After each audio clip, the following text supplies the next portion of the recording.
Imagine um exército profissional, equipado com metralhadoras automáticas de última geração, veteranos condecorados da Primeira Guerra Mundial e uma logística militar completa, sendo humilhado em campo de batalha. Agora, imagine que o inimigo não é uma superpotência estrangeira, nem uma guerrilha altamente treinada, mas sim uma ave de 2 metros de altura que não consegue voar. Bem-vindos ao que os historiadores chamam, com um misto de riso e incredulidade, de A Grande Guerra dos Emos. Pode parecer uma piada de internet ou uma lenda urbana, mas em 1932, o governo da Austrália declarou formalmente guerra contra a população de emos na Austrália Ocidental. O resultado foi um dos maiores fiascos militares e financeiros da história moderna. E para entender como isso aconteceu, precisamos mergulhar no cenário caótico da Austrália pós-Primeira Guerra. Para começar, o contexto é tudo. Após o fim da Grande Guerra em 1918, o governo australiano teve uma ideia que parecia brilhante no papel: ceder terras na região de Campion, no oeste do país, para os soldados veteranos que retornavam da frente de batalha. Era o plano de assentamento de soldados. A ideia era transformar guerreiros em agricultores de trigo. No entanto, o timing não poderia ter sido pior. Em 1929, a Grande Depressão atingiu o mundo.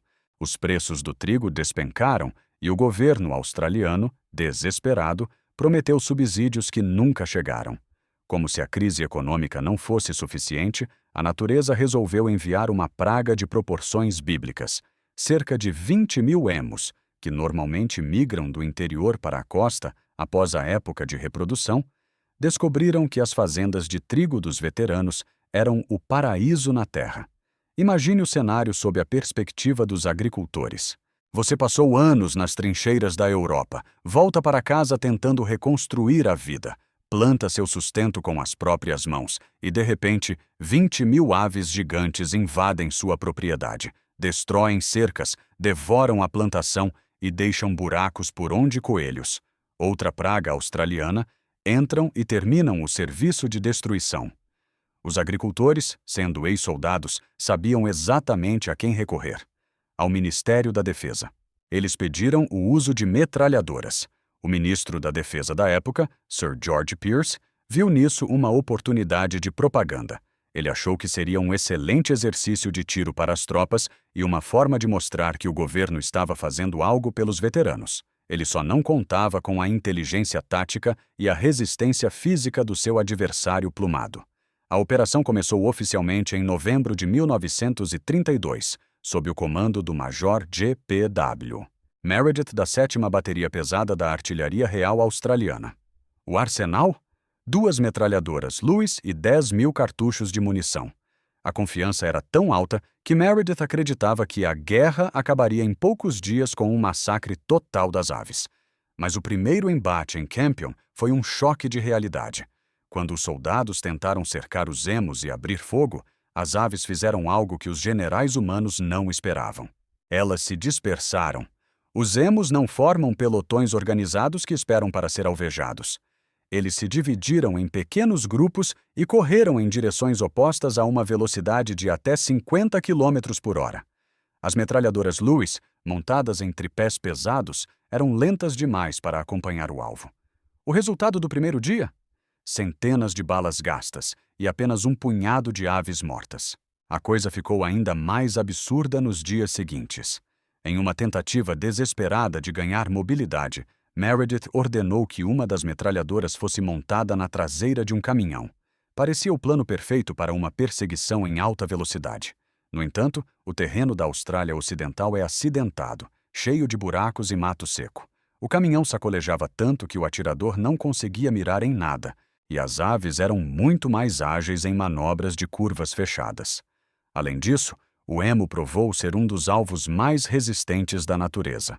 O Major Meredith chegou a declarar, em tom de admiração frustrada, que se tivéssemos uma divisão militar com a resistência à prova de balas desses pássaros, poderíamos enfrentar qualquer exército do mundo. Eles levavam tiros que derrubariam um homem e continuavam correndo como se nada tivesse acontecido. Mas por que isso foi o pior investimento militar da história? Vamos aos números, porque é na matemática que o desastre se torna evidente. O custo de deslocar tropas, pagar salários, combustível e, principalmente, as munições foi astronômico para os padrões da época. Cada bala de metralhadora Lewis custava dinheiro público. No primeiro relatório oficial, após gastarem milhares de cartuchos, o número de baixas inimigas era ridículo. Estima-se que foram gastas cerca de 10 balas para cada ave morta com sucesso. Se você levar em conta o custo logístico total, o preço por emu era maior do que o valor do trigo que eles estavam tentando proteger. Foi um investimento com retorno negativo de 100%. O governo estava literalmente queimando dinheiro para atirar em pássaros que simplesmente saíam correndo e voltavam no dia seguinte. A imprensa, claro, não perdoou. Os jornais locais e internacionais começaram a ridicularizar o exército australiano. Manchetes falavam sobre como os emus estavam ganhando a guerra e como as metralhadoras Lewis eram inúteis contra a guerrilha das penas. Houve até debates no parlamento britânico, onde políticos perguntaram, ironicamente, se seriam entregues medalhas aos soldados por sua bravura na campanha contra os pássaros. A humilhação pública foi tamanha que o governo ordenou a retirada das tropas após apenas uma semana de combate. Meredith tentou argumentar que seus homens tinham abatido milhares, mas os fazendeiros e observadores independentes sabiam a verdade. A população de emus continuava praticamente intacta e agora eles estavam ainda mais espertos. Agora você pode estar se perguntando, e se o alvo fossem raposas? A Austrália também tem um problema sério com raposas, que foram introduzidas para o esporte da caça e acabaram se tornando predadores devastadores para a fauna local. Mas a verdade é que, contra raposas, o exército teria tido um desempenho ainda pior. Enquanto o emu é grande e vive em planícies abertas, a raposa é pequena, noturna e mestre na camuflagem. Se o exército não conseguiu atingir alvos de 2 metros que correm em linha reta no sol do meio-dia, imagine tentar caçar um predador furtivo que se esconde em tocas. O uso de força militar bruta contra problemas ecológicos é, por definição, um erro de categoria. É como tentar consertar um relógio de pulso usando uma marreta de construção. A Grande Guerra dos Emus nos ensina uma lição valiosa sobre a arrogância humana frente à natureza. O Major Meredith e o ministro Pearce trataram a biologia como se fosse um problema tático de infantaria. Eles falharam em entender que o emu não estava jogando o jogo da guerra convencional. O emu não tem um quartel-general para ser bombardeado, não tem uma cadeia de comando para ser decapitada. O que eles têm é um instinto de sobrevivência refinado por milhões de anos de evolução em um dos ambientes mais hostis do planeta. Eles desenvolveram o que poderíamos chamar de táticas de guerrilha natural. Dispersão imediata, uso de vigias. Sim, grupos de emus mantêm indivíduos de guarda enquanto os outros comem. E uma resistência física que desafia a lógica balística. Após o fracasso inicial, os agricultores pediram novamente a intervenção militar em 1934, 1943 e 1948, mas o governo, tendo aprendido a lição da forma mais embaraçosa possível, recusou categoricamente. Em vez disso, eles adotaram uma solução muito mais eficiente e barata: o sistema de recompensas. O governo passou a pagar os próprios agricultores por cada emu abatido. Sem a necessidade de logística militar, caminhões ou metralhadoras caras, os moradores locais conseguiram controlar a população de forma muito mais eficaz. Em 6 meses de 1934, mais de 50 mil aves foram eliminadas pela população local usando métodos tradicionais. A burocracia militar provou ser o pior inimigo da eficiência econômica.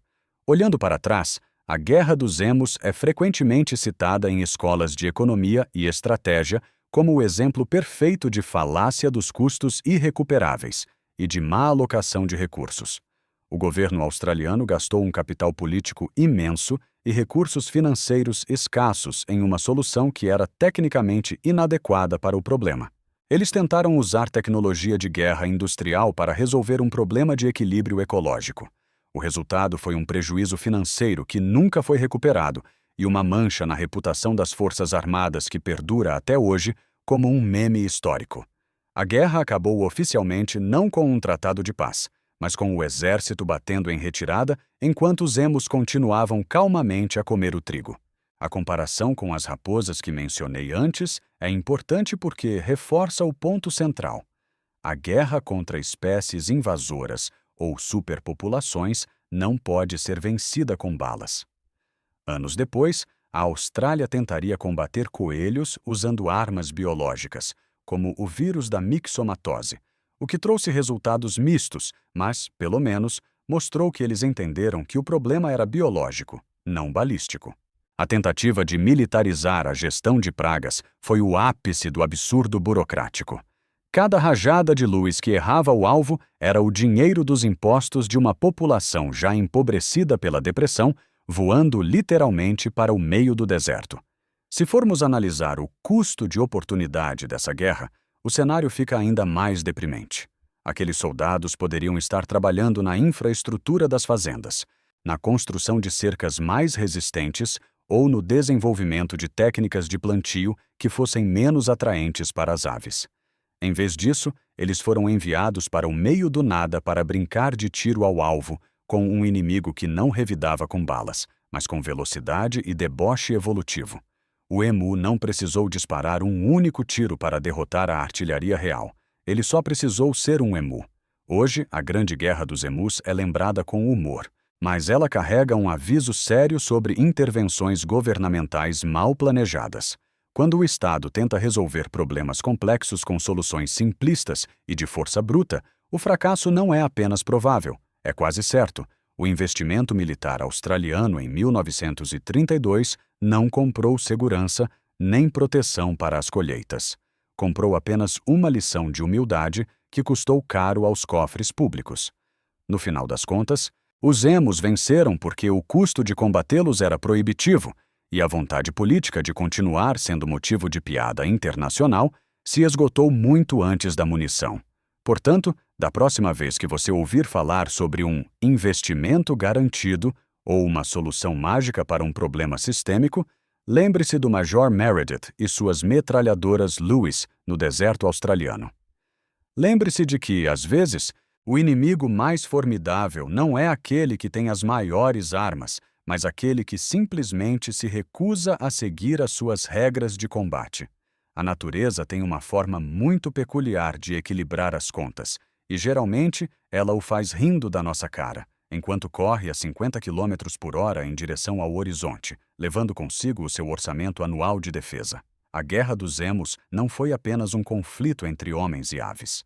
Foi um conflito entre a lógica burocrática e a realidade biológica. E nós já sabemos quem saiu por cima. Se você gostou de conhecer essa derrota épica e quer saber mais sobre as loucuras da história humana, inscreva-se no canal agora mesmo.